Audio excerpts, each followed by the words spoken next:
రోజు 2 స్పూన్లు lion date syrup గోరువెచ్చని పాలల్లో కలుపుకుని తాగొచ్చు. లయన్ డేట్ సిరప్ ప్రతిరోజు 2 స్పూన్లు.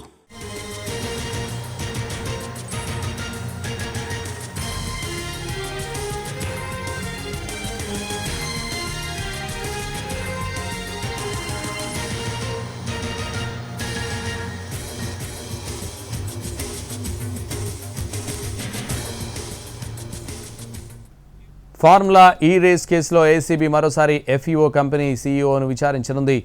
వీడియో కాన్ఫరెన్స్ ద్వారా ఎఫ్ఈఓ సీఈఓ విచారణకు హాజరు కానున్నారు. ఇవాళ ఆయన నుంచి ఏసీబీ అధికారులు కీలక సమాచారం రాబట్టనున్నారని తెలుస్తోంది. ఇదే అంశంపై మరింత సమాచారం మా ప్రతినిధి రాధాకృష్ణ అందిస్తారు.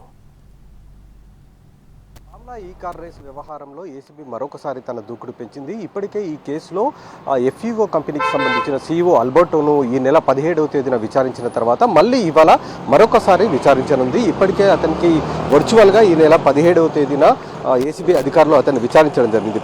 ప్రధానంగా ఫార్ములా ఈ కార్ రేస్కి సంబంధించిన వ్యవహారంలో 3 అంశాలపైన ప్రధానంగా ఏసీబీ ఎఫ్ఈఓ కంపెనీ సీఈఓని విచారించింది. ఆ రోజు ఫిబ్రవరి 17వ తేదీన స్టేట్మెంట్ కూడా రికార్డ్ చేయడం జరిగింది. అందులో ప్రధానంగా ఈ ఫార్ములా ఈ కార్ రేసుకు సంబంధించిన అంశంలో ఈ ఒప్పందాలకు సంబంధించిన వాటిపైన ఏసీబీ అధికారులు అతని నుంచి స్టేట్మెంట్ రికార్డ్ చేశారు. అల్బర్టో నుండి లెటర్ ఆఫ్ ఇంటెంట్ అసలు ఏముంది అనేది ఒక వైపు, అలాగే చెల్లింపులు ఏ విధంగా జరిగాయి, లాంగ్ ఫార్మ్ అగ్రిమెంట్ ఏ విధంగా ఉంది అన్న దానికి సంబంధించి పూర్తి స్థాయిలో అతని నుంచి స్టేట్మెంట్ రికార్డ్ చేయడం జరిగింది. ఆ తర్వాత మళ్ళీ కొన్ని వివరాలతోటి కూడిన అంశాలపైన ఇవాళ విచారణకు రావాలంటూ కూడా, అంటే ఆ రోజు 17వ తేదీ ఏదైతే విచారణ జరిగిందో ఆ విచారణకు సంబంధించిన అంశాల్లో కొన్ని అనుమానాలు ఉండడం జరిగింది. వాటికి సంబంధించి పూర్తి స్థాయిలో ఆధారాలతోటి తమ ముందుకు ఇవాళ విచారణకు రావాలంటూ కూడా సీఈఓ అల్బర్టోకి ఏసీబీ అధికారులు చెప్పడం జరిగింది. ఈ నేపథ్యంలో ఇవాళ మరొకసారి వర్చువల్గా ఏసీబీ అధికారుల ముందు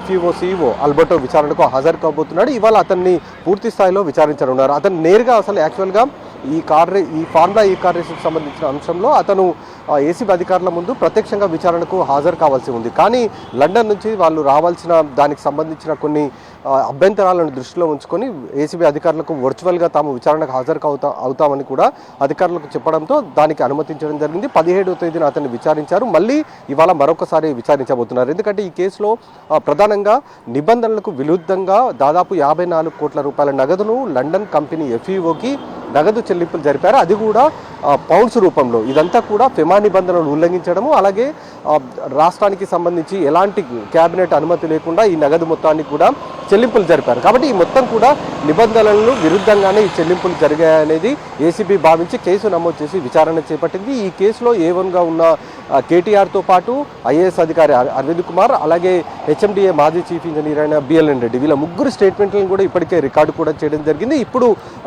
ఫార్ములా ఈ ఆపరేషన్స్ కంపెనీకి సంబంధించిన సీఈఓ అల్బర్టోని రెండోసారి ఇవాళ వర్చువల్గా ఇవాళ విచారణ చేపట్టబోతుంది. మధ్యాహ్నం తర్వాత ఈ విచారణ కొనసాగే అవకాశం కనబడుతుంది. వీడియో జర్నలిస్ట్ సంతోష్తో రాధాకృష్ణ, ఎన్టీవీ, హైదరాబాద్.